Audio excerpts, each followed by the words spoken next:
Hello students, welcome to the class. My name is Priya Soni and I will be teaching you pharmaceutics.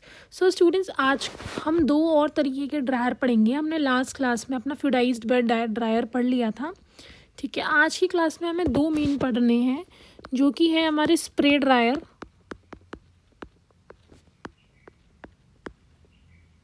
ठीक है, और एक और जो है वो है हमारा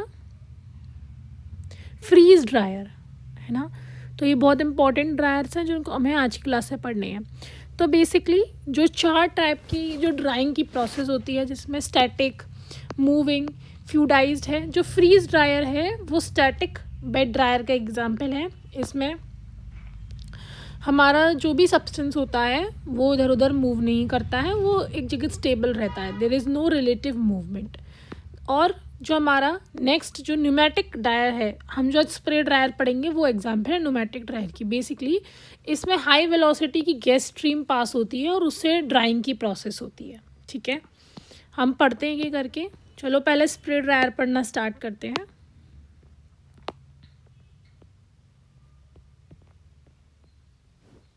ठीक है, तो स्प्रे ड्रायर की पहले हम कंस्ट्रक्शन देख लेते हैं कि इसमें क्या क्या होता है, देन हम इसकी प्रिंसिपल समझते हैं.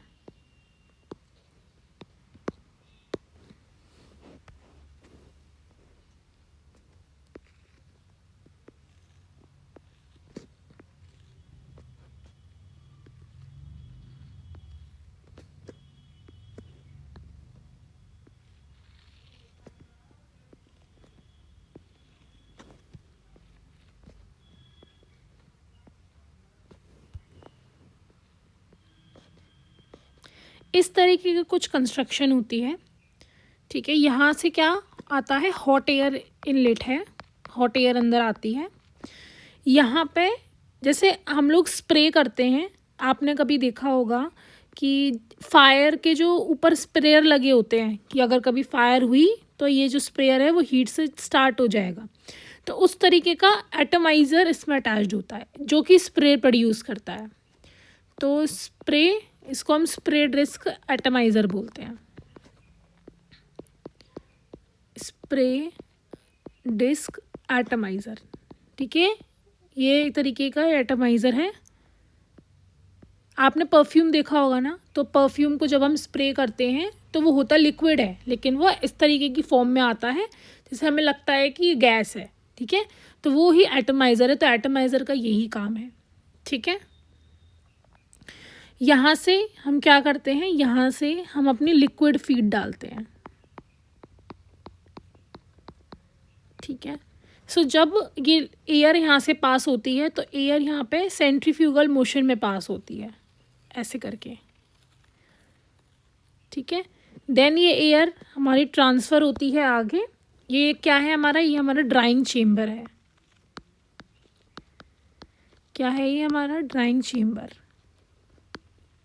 और ये किससे कनेक्टेड होता है, उसके बाद ये जो हमारा ड्रायर है, स्प्रे ड्रायर, ये हमारे साइक्लोन सेपरेटर से कनेक्ट होता है, जो सेपरेट करने के काम आता है. साइक्लोन सेपरेटर हम पहले भी पढ़ चुके हैं.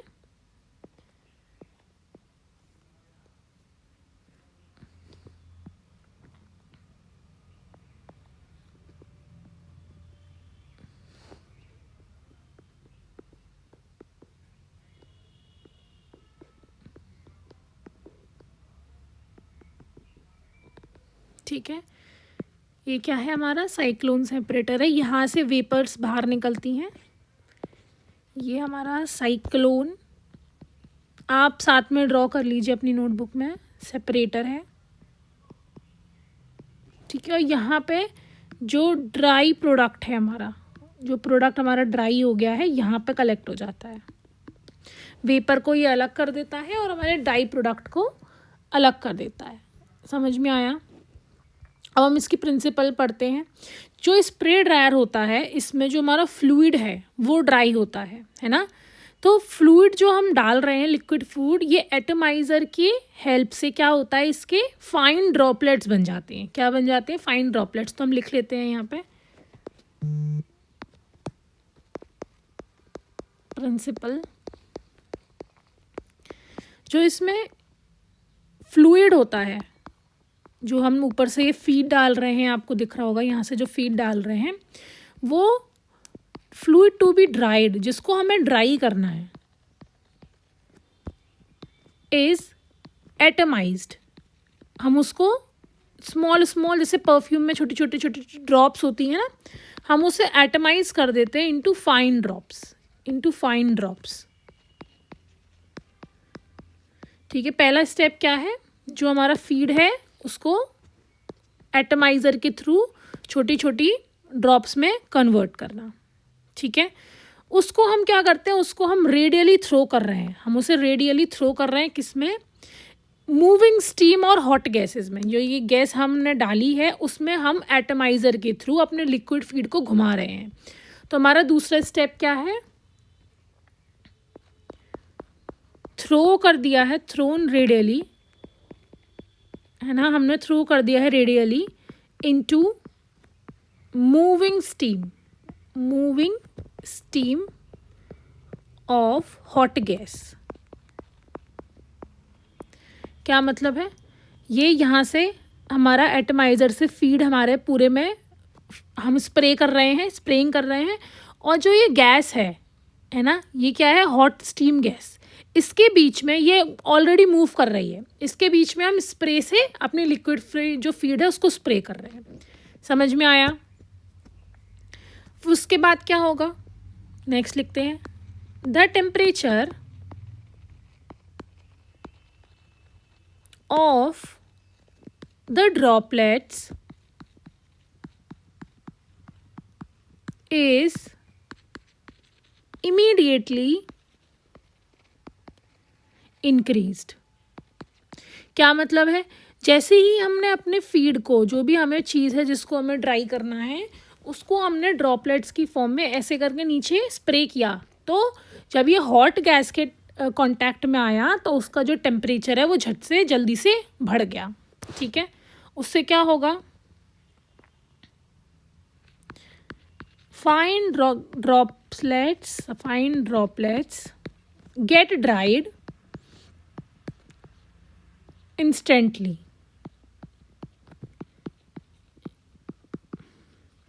जो हमारी ड्रॉपलेट्स हैं, जो कि जो स्टीम के कांटेक्ट में आई है, वो जल्दी से ड्राई हो जाती हैं। समझ में आया, है ना। कैसे ड्राई होती है, इन the form of circular particles, जो कि हम अभी उसको लिक्विड फॉर्म में डाला था, है ना, जब वो कांटेक्ट में आती है हमारे स्टीम के, तो वो ड्राई होने लगती है, और ड्राई होके वो किस फॉर्म में आ जाती है, स्फेरिकल पार्टिकल्स, मतलब वो सॉलिड फॉर्म में आ जाती है। इतना क्लियर हुआ, अच्छे समझ में आया। फिर क्या होता है, ये जो प्रोसेस है, this process complete in few seconds, ये कुछ ही सेकेंड्स में ये प्रोसेस कंप्लीट हो जाती है ना। फिर जो हमारा डायग्राम देखते हैं, फिर जो हमारा साइक्लोन सेपरेटर है, ये एयर को और हमारे सॉलिड पार्टिकल को सेपरेट करता है। जो एयर होती है वो तो यहाँ ऊपर जो आउटलेट है उससे बाहर निकल जाती है, और जो भी हमारा सॉलिड पार्टिकल ड्राई हुआ है वो नीचे कलेक्ट हो जाता है। इतना समझ में आ गया अच्छे से, ठीक है, क्लियर हुआ। तो बच्चों, इसकी जो वर्किंग है हम उसको 3 पार्ट में बांट सकते हैं। सबसे पहला क्या है, आप लर्न करना, एटमाइजेशन ऑफ द लिक्विड क्या है, याद रखिएगा। सबसे पहले हमने क्या किया, हमने जो अपना फीड है उसको हमने स्प्रे फॉर्म में कन्वर्ट कर लिया एटमाइज़र के थ्रू। ठीक है, उसको ऐसे करके स्प्रे फॉर्म में कन्वर्ट कर लिया, जिससे जो हमारा जो पूरा ड्राइंग चेम्बर था उसमें वो स्प्रेड हो जाए। और ड्राइंग चेम्बर में पहले से क्या चीज़ है, ड्राइंग चेम्बर में पहले से ही हमारा स्टीम गैसेस हैं। ठीक है, मैं एक पेज और ऐड कर लेती हूँ।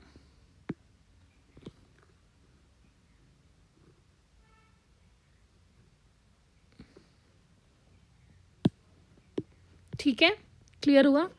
तो एटमाइजेशन में क्या हो रहा है, फीड को इंट्रोड्यूस किया एटमाइजेशन के एटमाइज़र में, उससे क्या होगा, ग्रेविटी लगेगी उसके ऊपर, और जो ड्रॉपलेट्स हैं वो ऐसे करके नीचे की तरफ चेम्बर में आएंगे। ठीक है, जो दूसरा हमारा प्रोसेस है इसमें, ये 1 हो गया। सेकंड क्या स्टेप होता है main, drying of liquid droplets. हमें पता है कि हमारे चेम्बर में क्या है, हॉट गैस है ना, स्टीम ऑफ हॉट गैस है।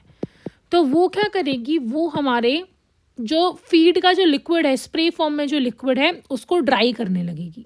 सो जो फाइन ड्रॉपलेट्स हैं वो ड्राई हो जाएगा इन अ ड्राइंग चेम्बर। ये हमारा सेकेंड स्टेप है।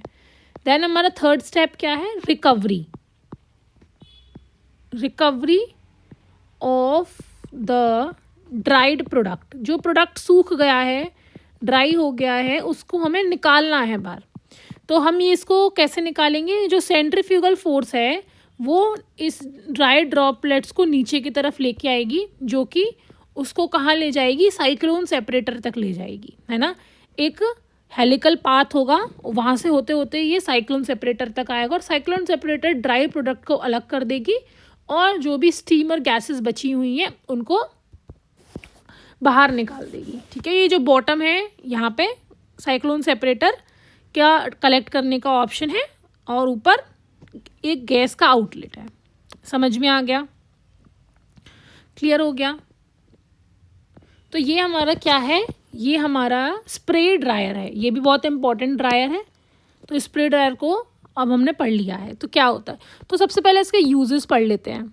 सो ऐसे कोई कंपाउंड्स या ऐसे कोई ड्रग्स जो कि थर्मोलाइबल है, मतलब टेम्परेचर सेंसिटिव है, ज़्यादा देर वो टेम्परेचर नहीं सहन कर पाती, क्योंकि ये जो प्रोसेस है बहुत जल्दी हो रही है ना। तो थर्मोलाइबल सब्सटेंस के लिए प्रोसेस अच्छी होती है। देन जब हमें लार्ज क्वांटिटी ड्राई करनी है, क्वांटिटी क्या है, बहुत ज़्यादा है ड्रग की, और हमें उसको ड्राई करना है जल्दी से, तो हम स्प्रे ड्रायर यूज़ करते हैं। ठीक है, और जितने भी ड्रायर है उससे एक बेटर प्रोडक्ट बनाती है ये ड्राइंग मशीन। ठीक है, एडवांटेजेस क्या क्या हैं, सबसे ज़रूरी बात है कि कॉन्टीन्यूस प्रोसेस है, जल्दी जल्दी काम होता है, लगातार प्रोसेस चलती रहती है, और वेरी रैपिड, बहुत जल्दी ये हमारे प्रोडक्ट को ड्राई कर देती है, फीड को ड्राई कर देती है। ठीक है, जो इसकी लेबर कॉस्ट है वो कम है। ठीक है, क्योंकि इसमें कंबाइंड फंक्शन है। वैसे तो इसकी कॉस्ट ज़्यादा है, लेकिन इसमें देखो एवेपोरेशन भी हो रहा है, साइन रिडक्शन भी हो रहा है, ड्राइंग भी हो रही है ना। तो बहुत सारी प्रोसेस होती हैं, क्योंकि इसमें आप देख रहे हो हर तरीके से वो हो रहा है, तो इस वजह से ये एक तरीके से अच्छे कॉस्ट का पड़ता है। ठीक है, और डिसएडवांटेज क्या है, बहुत ज़्यादा बल्कि है ना, पूरा इतना बड़ा सा होता है कि पूरे में इसको सेट करना मुश्किल है ना, और एक स्किल्ड लेबर भी चाहिए होता है इसके लिए। तो यही इसके कुछ डिसएडवांटेजेस हैं। क्लियर है, अच्छे से समझ में आ गया, बढ़िया तरीके से क्लियर है। अब हम अपना नेक्स्ट तरीके का ड्रायर पढ़ते हैं, जो कि ये हमारा फ्रीज ड्रायर। क्या है बच्चों, फ्रीज ड्रायर। अभी ये आपको इसका ना डायग्राम कुछ टफ सा लग रहा होगा, है ना। हम इसको पढ़ेंगे अभी और अच्छे से। उससे पहले कि जो स्टार्ट करने से पहले कि इस वाली प्रोसेस को हम लायोफिलाइजेशन भी बोलते हैं। कई आपके में आए हैं कि लायोफिलाइजेशन के बारे में लिखो, तो आपको फ्रीज ड्रायर के बारे में ही लिखना है। ठीक है, क्लियर है, पता होना चाहिए कि लायोफिलाइजेशन भी यही होता है, लायोफिलाइजेशन।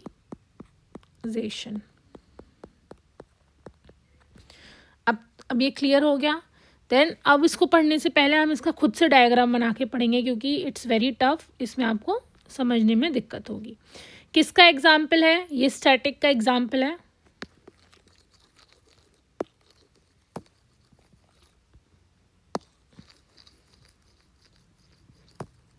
ठीक है, यहाँ पे बना लेते हैं।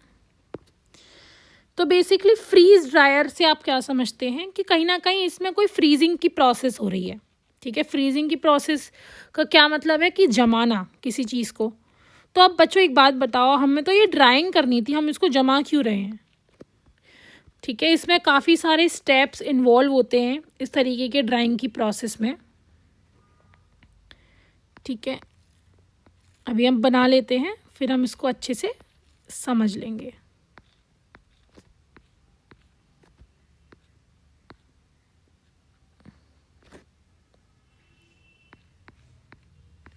यहाँ पे फ्रोजन सब्सटेंस है।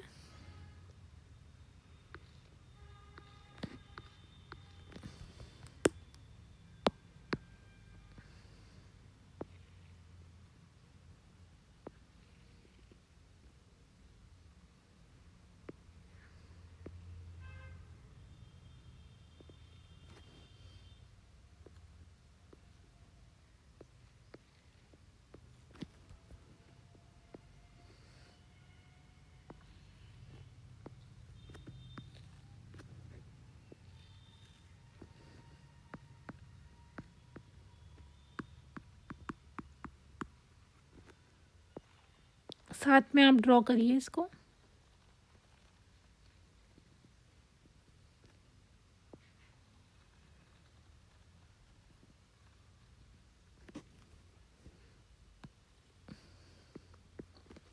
देखो इस तरीके का इसका कुछ स्ट्रक्चर हो रहा होता है। आप और अच्छे से बना लीजिएगा स्केल का यूज़ करके। मुझे यहाँ टाइम लगता है इसलिए मैंने नहीं बनाया। यहाँ इसका डोर होता है, ये पूरा एक चेम्बर होता है।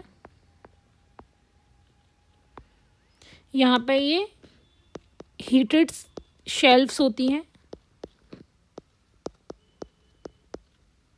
यहाँ आप अपना फ्रोज़न सब्सटेंस रखते हैं।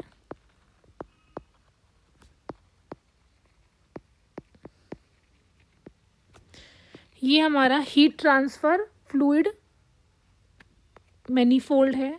हम पढ़ेंगे एक एक करके। हीट ट्रांसफ़र फ्लूइड मैनीफोल्ड, ठीक है। देन ये यहाँ से हमारा वैक्यूम क्रिएट होता है, यहाँ से ये आउटलेट है। देन ये क्या है, आइसोलेशन वॉल्व कहते हैं इसको, आइसोलेशन वॉल्व। और ये यहाँ से हम अपना रेफ्रिजरेंट डालते हैं। ये कंडेंसर है पूरा, और यहाँ से हम अपना रेफ्रिजरेंट डालते हैं जिससे वो फ्रीज हो जाए। समझ में आया? ये हमारा पूरा फ्रीज ड्रायर है। क्लियर है? अब हमने सब इसके पार्ट्स पढ़ लिए। अब देखो इसको, देखो कंडेंसर, वैक्यूम पर सब वही चीज़ मिलेगी, थोड़ा डायग्राम अलग है ना। तो इसलिए इस वजह से मैंने आपको ये नहीं समझाया था, थोड़ा टफ है ये वाला। आप डायग्राम जो है वो रेफ़र कर सकते हैं, इसको ड्रॉ कर सकते हैं। सो जो फ्रीज ड्रायर है उसमें क्या होता है, सबसे पहले वाटर को क्या करा जाता है, फ्रीज किया जाता है। वाटर को देखो 3 स्टेट होती है हमें पता है, सॉलिड, लिक्विड और गैस। ठीक है, कितनी स्टेट है, 3 स्टेट है ना। जब हम लिक्विड को सॉलिड में कन्वर्ट करते हैं, इस प्रोसेस को हम फ्रीजिंग कहते हैं।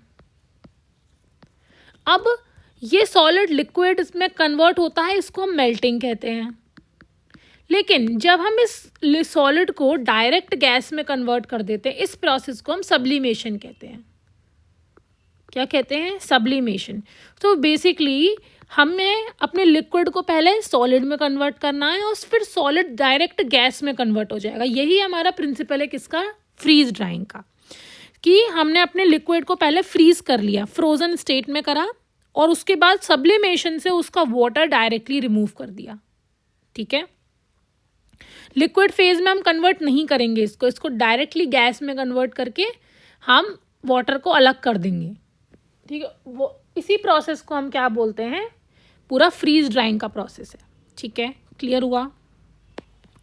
अब हम एक एक करके पढ़ते हैं प्रिंसिपल के बारे में। आपको इसका बेसिक कॉन्सेप्ट समझ में आ गया होगा। मैं चेक कर लेती हूँ, रिकॉर्डिंग हो रही है ना। बेसिक कॉन्सेप्ट तो समझ में आया होगा कि फ्रीज ड्राइंग क्या हो रहा है, उसमें कौन सा प्रोसेस हो रहा है। अब देखते हैं। Freeze dryer, water is remove from the frozen state by sublimation. पहले हमने क्या किया, हमारा लिक्विड फीड है, लिक्विड फीड को हमने क्या कर दिया, हमने कन्वर्ट कर दिया उसको किसमें, सॉलिड में। और फिर ये सॉलिड मतलब फ्रोजन स्टेट को डायरेक्ट गैस में कन्वर्ट करके, हीट के थ्रू गैस में कन्वर्ट करके हमने उसको क्या किया, हमने उसको सब्लिमेशन के थ्रू रिमूव कर दिया। In a direct change of water from solid in vapour without conversion of the liquid state. बिना लिक्विड स्टेट में उसे कन्वर्ट किए हमने उसको डायरेक्ट कन्वर्ट कर दिया, किसमें कन्वर्ट कर दिया हमने, गैस में, और उसको रिमूव कर दिया, सब्लिमेशन कर दिया। Heat is supplied which transferred as latent heat and ice sublimised directly into the vapour state, है ना। इसमें हीट ट्रांसफर होता है और जो हमारी आइस है, जो हमारा सॉलिड है, वो डायरेक्ट गैस में या वेपर स्टेट में कन्वर्ट हो जाता है। समझ में आया? क्लियर हुआ? अब हम पढ़ते हैं यूटेक्टिक पॉइंट क्या होता है। The pressure and temperature at which frozen solid vaporise without conversion to liquid. एक ऐसा होता है, देखो अगर आपने कोई सॉलिड है, आपको उसको कन्वर्ट करना है गैस में, तो या आप उसको पहले लिक्विड में कन्वर्ट करते हो, उसके बाद आप उसे गैस में कन्वर्ट करते हो। यहाँ पे कुछ हीट एनर्जी और कुछ प्रेशर लगता होगा, फिर लिक्विड से गैस में कन्वर्ट करने में यहाँ पे कोई हीट एनर्जी और प्रेशर लगता होगा। तो बच्चों ये जो अब हमें ये वाला स्टेप हटाना है, तो हमें एक ही साथ कितनी एनर्जी देनी पड़ेगी, ये दोनों एनर्जी हमें एक साथ देनी पड़ेगी, जिससे ये सॉलिड डायरेक्ट गैस में कन्वर्ट हो जाए, राइट। सो यूटेक्टिक पॉइंट क्या होता है? ऐसा पॉइंट प्रेशर का और टेम्परेचर का, है ना, जो कि सॉलिड को डायरेक्ट गैस में कन्वर्ट कर दे विदाउट उसकी लिक्विड स्टेट आए। ठीक है, क्लियर हो गया eutectic point. Then drying chamber in which trays are located. हमने अभी डायग्राम में भी देखा कि हमारा ड्राइंग चेम्बर होता है ना, ये चेम्बर है हमारा ड्राइंग चेम्बर। इसके अंदर ऐसे करके शेल्फ्स या ट्रे जो होती हैं वो रखी होती हैं। ठीक है, then heat supply in the form of radiation source and heating coil. जैसे फॉर एग्जांपल हमारी ये ट्रे है, यहाँ पे ना क्या होता है, यहाँ पे हीटिंग कॉइल्स होती हैं।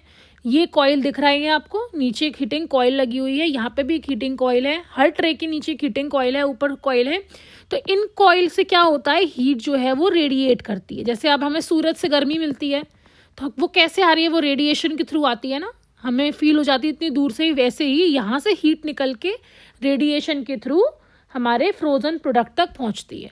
ठीक है, vapour condensing and adsorption system. Basically यहाँ पे क्या हो रहा है, वेपर्स बनेंगे। देखो ये सॉलिड है ना, अब हमने नीचे से हीट दी, कैसा हीट सोर्स है, रेडिएंट हीट सोर्स है। जब ये हीट सोर्स से क्या हो रहा है, जब फ्रोजन प्रोडक्ट है तो वो डायरेक्ट वेपर बन के कहाँ जा रहा है, कंडेंसर के पास जा रहा है। ठीक है, क्लियर है। वैक्यूम पंप और स्टीम इंजेक्टर और बोथ। यहाँ पे हमारे पास वैक्यूम पंप लगा होता है, जिससे एक वैक्यूम हमने इसमें भी देखा था अपने। यहाँ पे कंडेंसर है, यहाँ से जो वेपर्स आ रहे हैं वो यहाँ पे कंडेंस हो रहे हैं और बेसिकली यहाँ पे रेफ्रिजरेंट से रेफ्रिजरेट हो रहे हैं। ठीक है, ठीक है, यहाँ पे आइस है। तो अब इसकी वर्किंग देख लेते हैं। इसकी वर्किंग ना कुछ पर्टिकुलर स्टेजेस में होती है, जब आप पूरी वर्किंग पढ़ोगे आपको अच्छे समझ में आ जाएगा। हमारे बेसिकली 5 स्टेज हैं। क्या कौन कौन से 5 स्टेज हैं? Preparation and pre treatment. पहले प्री ट्रीटमेंट होता है, pre freezing and solidifying water को हम सॉलिडिफाई करते हैं। प्राइमरी ड्राइंग, सब्लिमेशन करते हैं। Secondary drawing, removal of residue moisture in the high vacuum. जो बचा कुचा मॉइस्चर है उसको हाई वैक्यूम में रिमूव करना। और जो लास्ट वन है वो है पैकेजिंग। ठीक है, अब हम पढ़ लेते हैं सबसे पहले preparation and pre treatment. The volume of solution introduced into the container is limited by its capacity. Satisfactory freeze drying beyond a certain limit depth of the liquid is not possible. देखो क्या है, अब for example आप अपने जब washing machine में कपड़े सुखाते हो तो आप उसको ड्राई करते हो पहले, है ना, वो ड्रम सा होता है, वो घूम के ड्राइंग करता है। तो बेसिकली हमें ये पता है कि अगर हमने गीले कपड़े सुखाए तो वो ज़्यादा टाइम लेंगे और अच्छे से सूखेंगे भी नहीं, हमें बहुत देर लगेगी। तो अपने प्रोडक्ट को इस ड्रायर में डालने से ही पहले हम उसको थोड़ा सा ड्राई कर देते हैं, थोड़ा सा उसमें जो लिक्विड है उसको कम कर देते हैं, जिससे हमें एक सेटिस्फैक्ट्री फ्रीज ड्राइंग मिले। ठीक है, ये क्या है, प्रिपरेशन और pre treatment. Therefore pre treatment is essential. The solution is pre concentrated. थोड़ा सा उसे कंसनट्रेट करते हैं, उसका लिक्विड जो है हल्का सा रिमूव कर लेते हैं। ठीक है, जिससे हमारा जो प्रोसेस है फ्रीज ड्राइंग का वो अच्छे से हो पाए। ठीक है, final products become more porous. अच्छे से हम अपना प्रोडक्ट जो है वो एक्सट्रैक्ट कर पाएँ। Then pre freezing and solidifying water. Vials, ampoules, bottles जो भी हमारे इसमें रखे हुए हैं, देखो आप देख सकते हो, जो भी हमारा सब्सटेंस, जो भी हमारे वाइल्स वगैरह रखे हैं जिन्हें हमें ड्राई करना है, ठीक है, उसको हम फ्रोज कर देते हैं कितने टेम्परेचर पे, -50 पे हम उसे, शेल्फ्स लगी हैं अभी हमने डायग्राम में भी देखा, -50 टेम्परेचर कर देते हैं जिससे वो फ्रीज हो जाता है, ठीक है। During this stage cabinet is maintain at low temperature and atmospheric pressure. Low temperature और लो एटमॉस्फेरिक प्रेशर से क्या होता है, जो वाटर होता है वो सॉलिडिफाई होने लगता है, वो जमने लगता है, ठीक है। देन हमारा क्या है, then primary drying. Primary drying क्या है, in this step the material is to be dried spread as much large space as possible for sublimation. Basically इस प्रोसेस में क्या हो रहा है, हमारा जब वाटर सॉलिडिफाई हो गया, अब हमें सब्लिमेशन करना है, अब हमें बेसिकली उसको हीट देना है, उसको फैलाना है, उसको हीट देना है, जिससे वो डायरेक्ट सॉलिड से गैस में कन्वर्ट हो जाए। समझ आया। The temperature and pressure should be below the triple point of a water. Water के ट्रिपल पॉइंट से कम होना चाहिए, कितना होना चाहिए, 0.0098 degree Celsius and 0.533 kilo pascal. आप इसको वैल्यू को लर्न कर लेना। इतना टेम्परेचर और प्रेशर देने से क्या होगा, सब्लिमेशन की प्रोसेस स्टार्ट हो जाएगी, ठीक है। जब वाटर अकेला प्रेजेंट हो, कोई और सॉल्वेंट ना हो, तो इतने पे हमारा सब्लिमेशन स्टार्ट हो जाएगा। प्राइमरी जो स्टेज होती है वो मॉइस्चर को अच्छे से रिमूव करती है, इजीली मॉइस्चर रिमूव हो जाता है, और इस स्टेज पे 98 to 99% वाटर रिमूव हो जाता है, तब भी थोड़ा बहुत वाटर रह जाता है, ठीक है। क्लियर हुआ। सेकेंडरी ड्राइंग में हम क्या करते हैं, the temperature of a water is raise up to 50 to 60 degree Celsius. 50 to 60 हमने वाटर का टेम्परेचर रेज कर दिया, उसको हीट कर दिया, बट उसमें क्या करते हैं हम, वैक्यूम में करते हैं, ठीक है। Vacuum is lowered below that it is used in primary drying. Vacuum कम होती है प्राइमरी ड्राइंग से। Then the rate of drying is low, कम धीरे धीरे ड्राई होता है, और इस प्रोसेस में हमारे 10 से 20 घंटे भी लग सकते हैं, ठीक है। देन हम पैकेजिंग करते हैं। After vacuum is replaced by inert gas, the bottle vials are closed. जब हम हमारी जो बॉटल वगैरह है, वाइल्स वगैरह है, उसको हम वैक्यूम के अंदर पैक कर देते हैं, है ना। जिससे बेसिकली हम क्या कर रहे हैं, हमने इसके अंदर ना इनर्ट गैस भर दी, है ना। अपने प्रोडक्ट के संग हमने इनर्ट गैस डाल दी, जिससे कोई भी रिएक्शन ना हो, कोई भी दिक्कत ना आए, और अपनी बॉटल और वाइल्स को क्लोज कर दिया। क्लियर हुआ। अब हम पढ़ लेते हैं इसका यूज़ और एप्लीकेशन क्या है। It is commonly used in a production of dosage forms uh injection solution suspension. जो भी इंजेक्शन सॉल्यूशन सस्पेंशन बनते हैं वो इसके थ्रू ही बनते हैं। Moisture level can't kept as low as possible without decomposing. तो मॉइस्चर लेवल अगर हम और कोई ड्रायर यूज़ करते हैं तो डिकम्पोजिंग के बिना हम इतना कम मॉइस्चर नहीं कर सकते, बट इस मेथड से हम बिल्कुल मॉइस्चर अच्छे से सेकेंडरी ड्राइंग प्राइमरी ड्राइंग से रिमूव कर सकते हैं। थर्मोलाइबल मटेरियल कैन बी ड्राई। जो टेम्परेचर सेंसिटिव मटेरियल होते हैं, जो ज़्यादा हाई टेम्परेचर पे ख़राब हो जाते हैं, और उनको हम अच्छे से ड्राई कर सकते हैं फ्रीज ड्रायर में। देन स्टेरिलिटी इज़ मेंटेन, क्योंकि वैक्यूम में पैक हो रहा है, इनर्ट गैस की प्रेजेंस में पैक हो रहा है, तो उससे स्टेरिलिटी माइक्रो ऑर्गेनिज्म जो है पेनिट्रेट नहीं कर पाते हैं। डिसएडवांटेज क्या है कि कॉस्ट वेरी हाई, मतलब ये बहुत महंगा ड्राइंग प्रोसेस है। देखा आपने कितनी प्रोसेस है, कितनी वैक्यूम यूज़ हो रहा है, कंडेंसर यूज़ हो रहा है, रेफ्रिजरेटर यूज़ हो रहा है, तो उन सब के लिए वजह से ये वेरी हाई कॉस्ट होता है, और ये काफ़ी लंबा टाइम लेता है ना। हमने पढ़ा अभी कि सेकेंडरी ड्राइंग में 10 से 20 घंटे भी लग सकते हैं। तो बेसिकली एनर्जी कंजप्शन भी ज़्यादा है ना, जो एनर्जी कंजप्शन है वो भी ज़्यादा है। तो आई गेस आपको ये फ्रीज ड्रायर अच्छे समझ में आ गया होगा। हमने इसका डायग्राम भी बनाया है, आप देख सकते हो, और इसकी डायग्राम की प्रैक्टिस कर सकते हो। तो बच्चों आज के लिए तो हम इतना ही रखेंगे। अब नेक्स्ट क्लास में हम लोग अपना नया टॉपिक स्टार्ट कर रहे हैं, जो कि क्या है, एक्सट्रैक्शन का प्रोसेस, ठीक है। इसमें बहुत मज़ा आएगा। इसमें हम लोग डिफरेंट प्रोसेस पढ़ेंगे, जैसे मैसरेशन है ना, हम पढ़ेंगे इसमें अपना परकोलेशन, काफ़ी ज़्यादा प्रोसेस है जिससे हम सेपरेट कर सकते हैं, उसके बारे में हम पढ़ेंगे। तो आज की क्लास में हम लोगों ने 2 ड्रायर अपना ड्राइंग पूरा ख़त्म कर लिया बच्चों। अब हमारा ड्राइंग जो टॉपिक है वो ऑफिशियली ओवर हो गया है। एक बार हम देख लेते हैं। हमने स्प्रे ड्रायर पढ़ा था, हमने फ्लूइडाइज ड्रायर पढ़ा, हमने ड्रम ड्रायर पढ़ा, हमने फ्रीज पढ़ा, ट्रे पढ़ा, हमने सारे ड्रायर जो इतने भी यहाँ एग्जाम्पल में लिखे हैं अपने सारे ख़त्म करे हैं। आपको अगर इनमें कोई भी डाउट हो रहा है तो आप पुराने वाले सेशंस को देख सकते हैं, ठीक है। एक एक करके सब ड्रायर की प्रैक्टिस करना, ठीक है। क्लियर है? So students, we will meet in the next